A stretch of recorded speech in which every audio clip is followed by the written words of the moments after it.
Зараз я в Сент-Етьєні. До Монблану ще далеко, але саме тут починається ця подорож. До Шамоні звідси приблизно 280 км. На карті маршрут виглядав досить простим, але попереду мене чекало 3 пересадки, тому дорога розтягнулася майже на весь день. Під час поїздки я постійно повертався до карти. Хотіли зрозуміти, що саме мене очікує.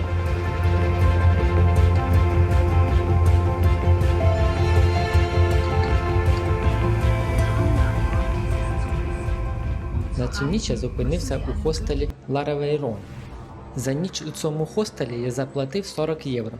Для Шамоні це, можна сказати, майже бюджетний варіант.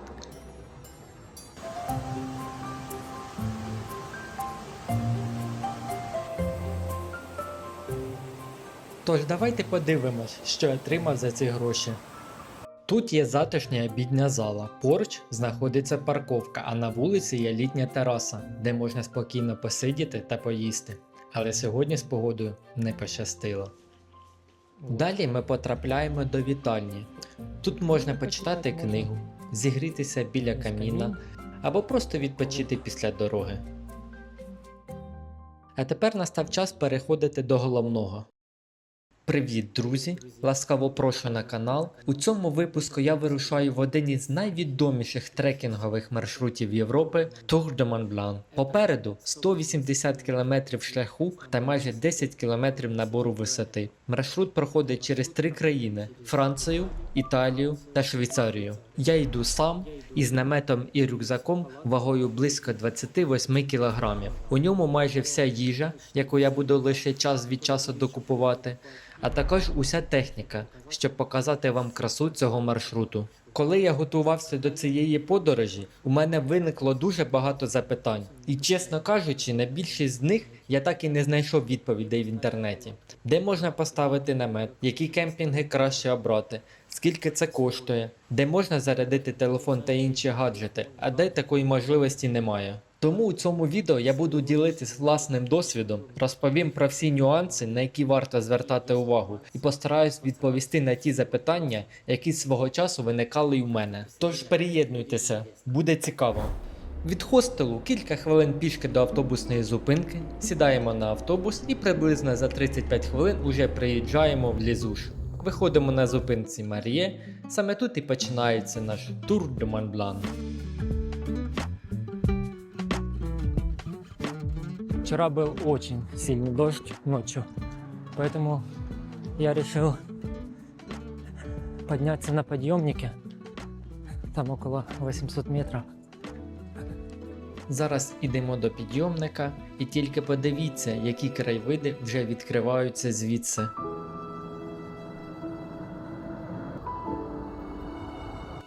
Подивіться, де ми зараз знаходимося, а на екрані актуальні ціни на серпень для підйомника.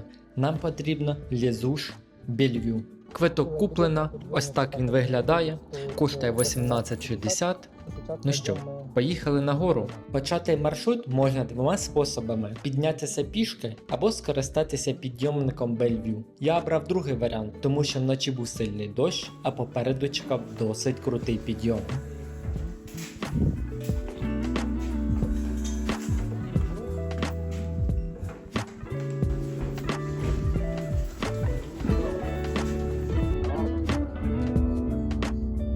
Після підйому на канатній дорозі перед нами є два шляхи: або класичним шляхом, або трохи ускладнити собі життя і звернути на стежку через перевал Кол де Трикот. Цей шлях довший і складніший, але кажуть, саме тут відкриваються неймовірні краєвиди.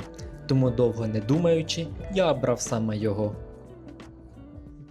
І вже через кілька хвилин після старту нас накрила хмара. На початку походу я думав, що найважче це нести рюкзак вагою 28 кг, але виявилося, що ні. Найскладніше – це постійно робити вибір, куди йти, який шлях обрати і чому я взагалі вирішив піти найскладнішим маршрутом.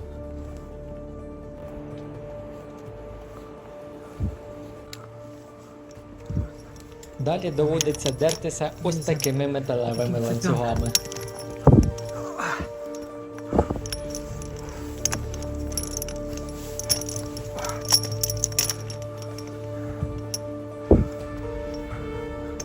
Аби тільки не полетіти у тартарари.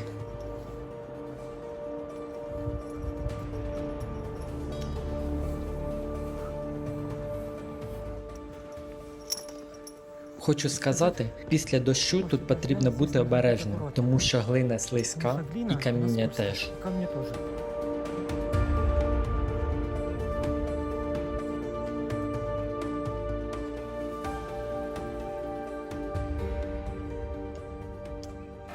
У горах погода змінюється дуже швидко, і саме під час цього спуску почався невеликий дощ. Спочатку я користувався стандартним застосунком погода на iPhone, але не раз бувало так, що він показував дощ, хоча насправді його не було, а іноді навпаки. Тому хочу порадити вам застосунок Meteoblue.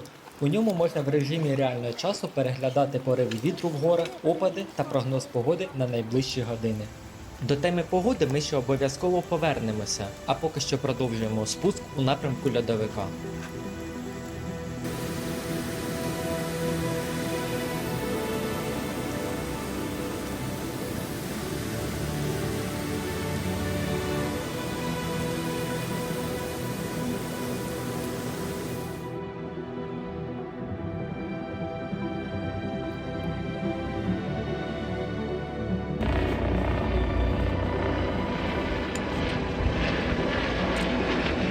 У нас первая остановка, привал первый, как раз возле ледника. Сейчас я вам его покажу.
Піднявшись на перевал Кол-до-Трікот, що розташований на висоті 2120 метрів, нам належало спуститися до притулку Refugio de Miage.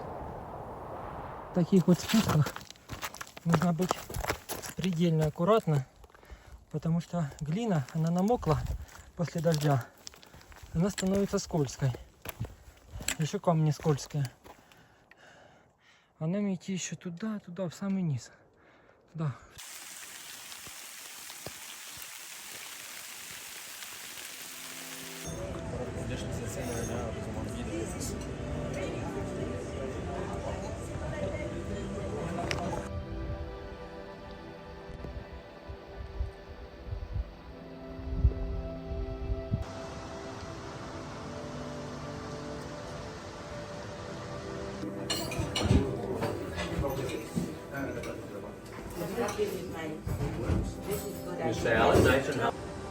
У Refugio я трохи перепочив, набрався сил, адже попереду на мене чекав ще один крутий підйом. І в мене до вас є запитання. Як ви думаєте, чому вода у цій річці має такий молочно-білий колір? Я чув версію, що це через велику кількість крейди. А як вважаєте ви? Напишіть свої варіанти в коментарях.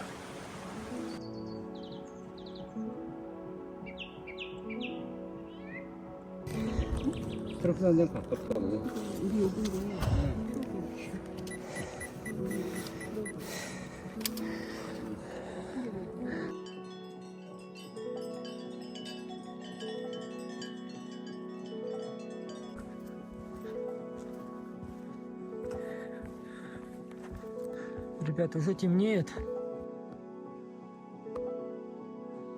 Пока свежие мысли, расскажу историю. Познакомился я с корейцами. Они мне помогали то подняться с рюкзаком, то поддерживали меня Говорили, let's go, let's go. Они английский не знают, французский тоже. Let's go, let's go. Ну, в общем, нашел свой компаньона. Вот мы оттуда с той горы спустились. Вот она. Вот там вот. Смотрите, здесь вот такая беседка. Если идет дождь, как сейчас, сейчас он перестал, сюда вот можно зайти. Вот. Здесь немножко отдохнуть. Посмотрю, покажу вам расписание автобуса.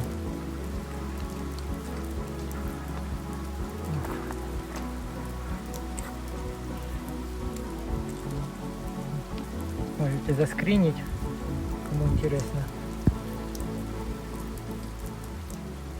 Після 19:00 автобуси вже не ходять, тож до кемпінгу Ле Понте довелося йти пішки. А це ще приблизно 5 кілометрів через усе селище. Тож давайте розповім вам за цей кемпінг. Він знаходиться у 3 кілометрах від центру містечка Ле Контамін.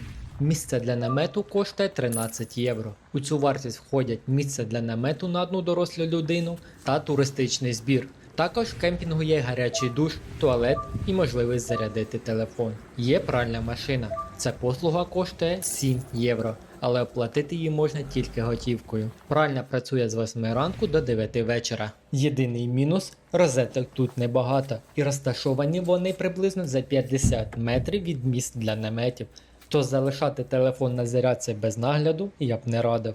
А поки заварюється гірський чайок, давайте подивимось на карті наш сьогоднішній маршрут та під краєвиди цього кемпінгу підіб'ємо підсумки першого дня.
Другий день походу навколо Монблану вважається одним із найскладніших, тому я прокинувся о 5:30 та вже о 7 ранку вже вирушив, адже на мене чекає тривалий підйом до Col de la Croix du Bonhomme, а це набір висоти майже 1400 метрів, при цьому частину маршруту доведеться проходити кам'янистою місцевістю.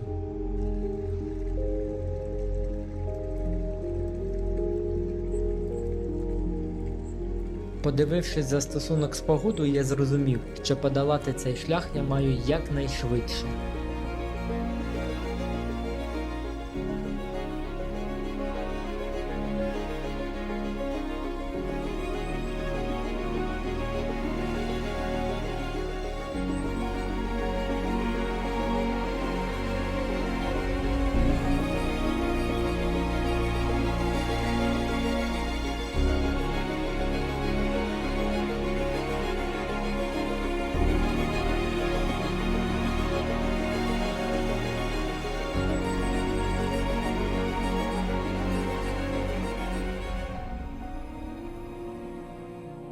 Від кемпінгу Ле Понте до рефюджу до Ля Балем приблизно 5-6 кілометрів. У середньому цей відрізок займає близько 3 години ходьби. А якщо ви не поспішаєте, тут можна зробити невелику зупинку, перекусити, відпочити та, звісно ж, скуштувати місцевий сир, виготовлений з альпійського молока.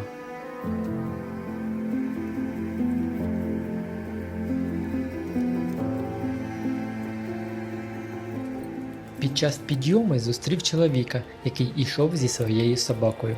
На перший погляд усе було добре.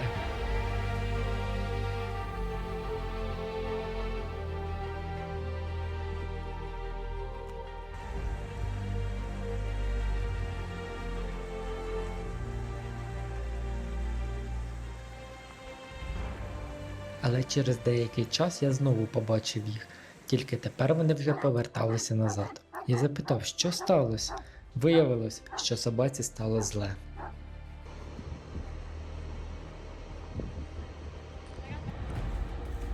А зараз покажу вам невеликий водопад, який зустрівся мені по дорозі.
Я подумав, що це золото, але на жаль, ні.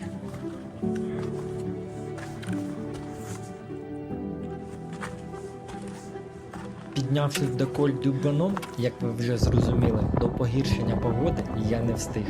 А тут уже почалося найцікавіше. Дощ, сильний вітер, а каміння під ногами стало дуже слизьким.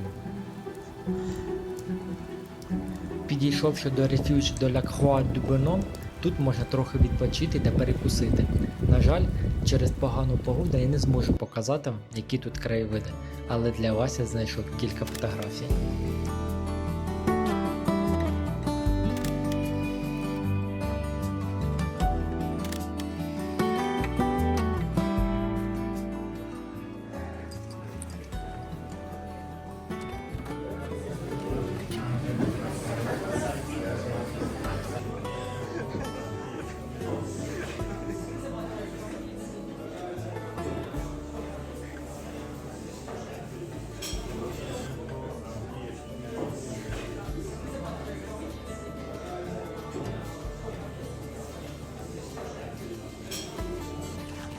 А ще на маршруті я познайомився з двома англійцями та хлопцем із Китаю. Спускалися з вершини ми вже разом. Sometimes we try to be cool, not being givers, only takers. Stop for a minute, stop and breathe for a minute. Don't get over your head, try to listen instead, won't you?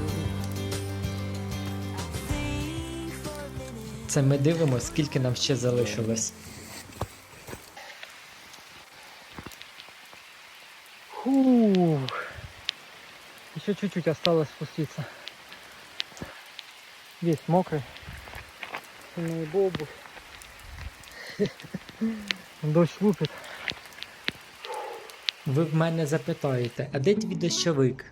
А я вам відповім, я його загубив ще в перший день. Спустився я до кемпінгу Ле Шап'йо і зараз я вам про нього розповім. Місце для палатки безкоштовне.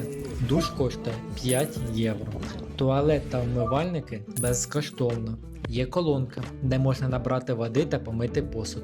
Зарядки до телефону та інших гаджетів немає. Мобільного зв'язку також немає. Пральної машини теж немає. Є невелика продуктова крамниця та піцерія.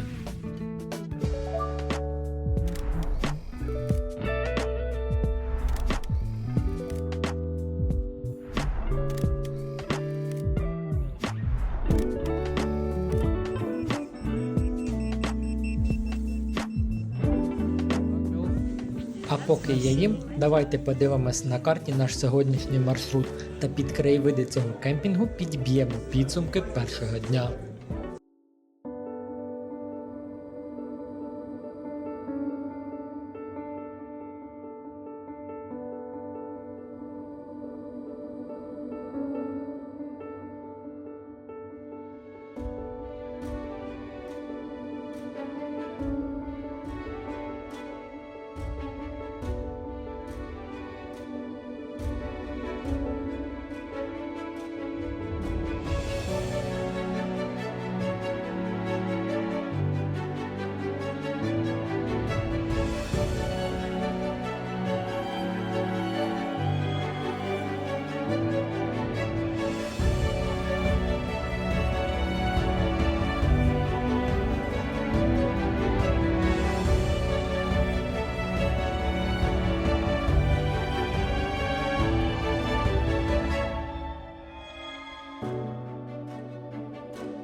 Прокинувшись, я ще б трохи помилувався ранковими краєвидами, а неподалік якраз вівці йшли на пасовище.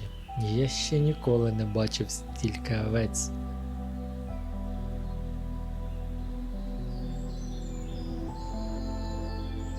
Після вчорашнього дощу кросівки так і не встигли висохнути, але треба йти далі.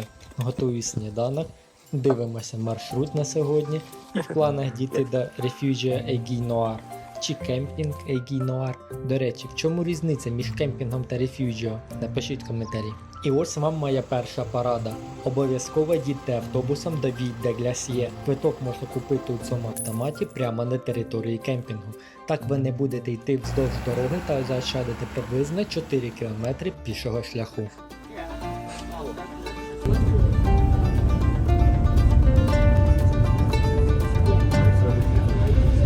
Далі ми піднімаємося до Коль до ля Сень, перевалу, який розділяє Францію та Італію. Тут ми перетнемо кордон і продовжимо маршрут уже Італією. Дорогою, як завжди, ми зустрічаємо місцевих мешканців.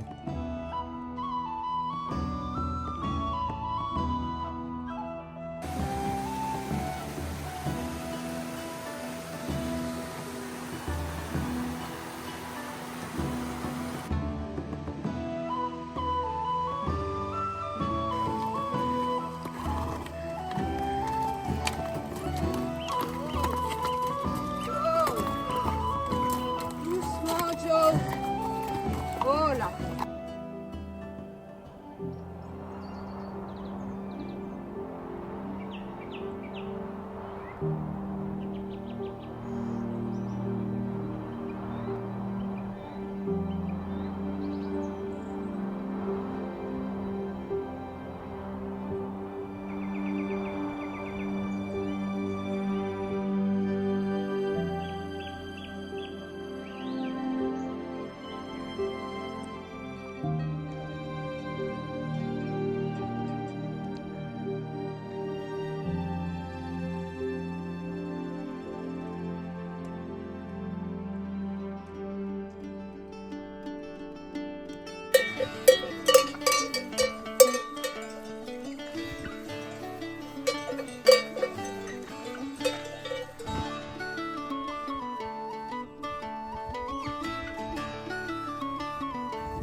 Я піднявся на перевал Коль до Лясень, і мені дуже пощастило, що сьогодні гарна погода. Тому я можу побачити і показати вам усю цю красу.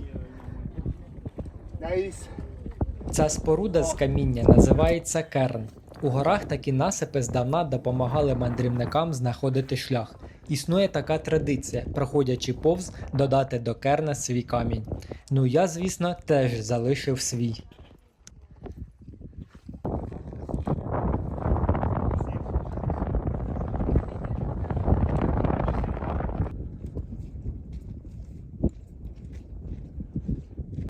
Instead of just go to the city and then just up and goes your way. I actually remember this place. This is the 30-minute. 1, 2, 3.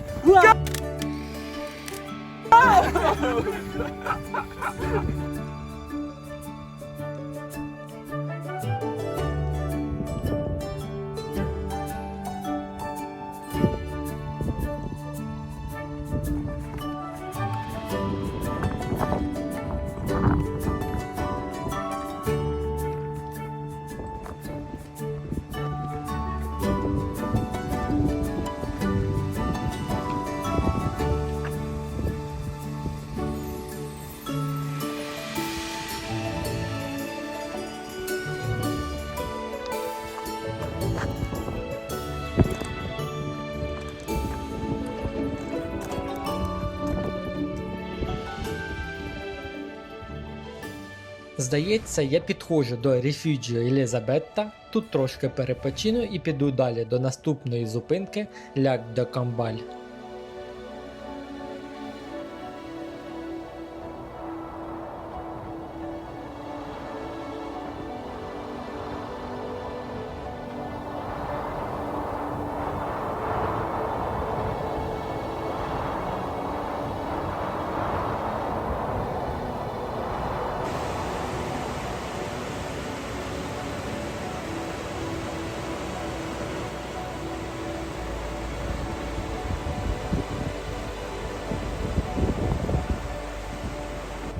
А ось і Ляк де Камбаль – невелике гірське озеро в долині Вальвейні.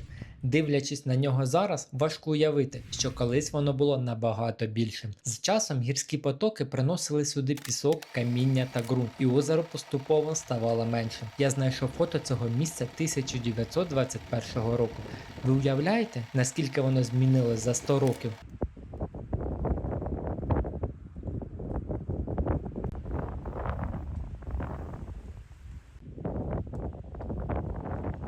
Від озера у мене є 3 варіанти, як рухатись далі. Зараз я вам на карті покажу. Перший – йти класичним маршрутом TMB, піднятися вище в гори та підійти до Refuge Maison Vieille. У ясну погоду звідси відкриваються чудові краєвиди на Монблан. А далі продовжити шлях до Курмайора. Але майте на увазі, спуск до Курмайора досить крутий. Другий варіант – так само підійти до Refuge Maison Vieille, але замість Курмайора піти іншим шляхом і спуститися в долину Вальвейні до кемпінгів.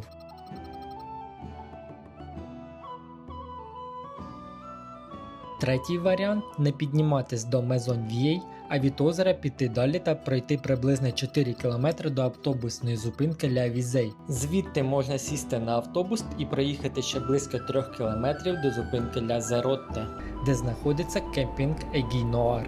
Я обрав третій варіант, бо не був впевнений, що іншим шляхом встигну дійти до кемпінгу засвітла, а йти складним спуском у темряві – так собі ідея.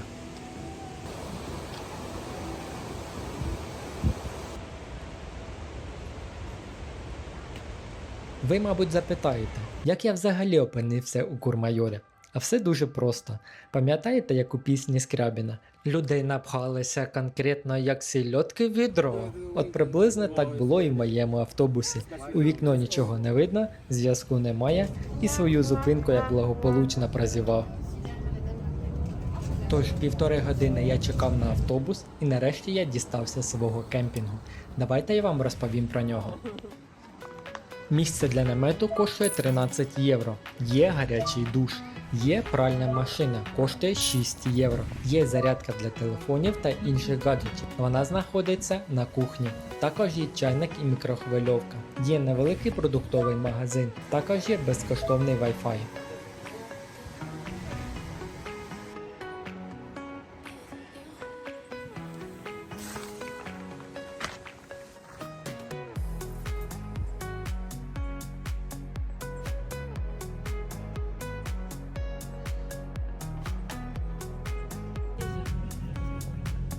Oh, you will go there? Yes. Yeah. I sleep here tomorrow. And then maybe here. Nice. Or this one. Like Okay. what we talked about. Yes, okay. Maybe you can camp there as Yes, well.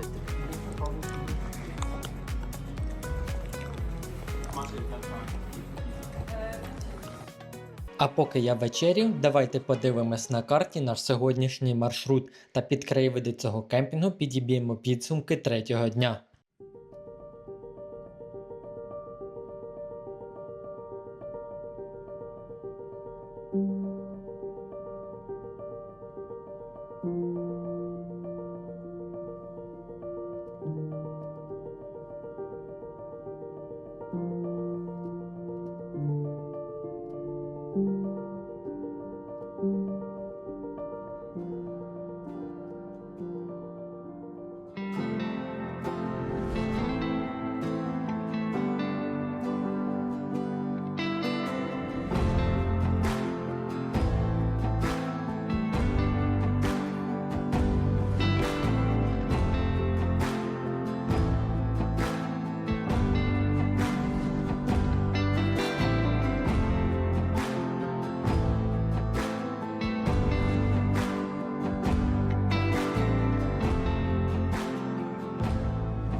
Дякую всім, хто додивився до кінця.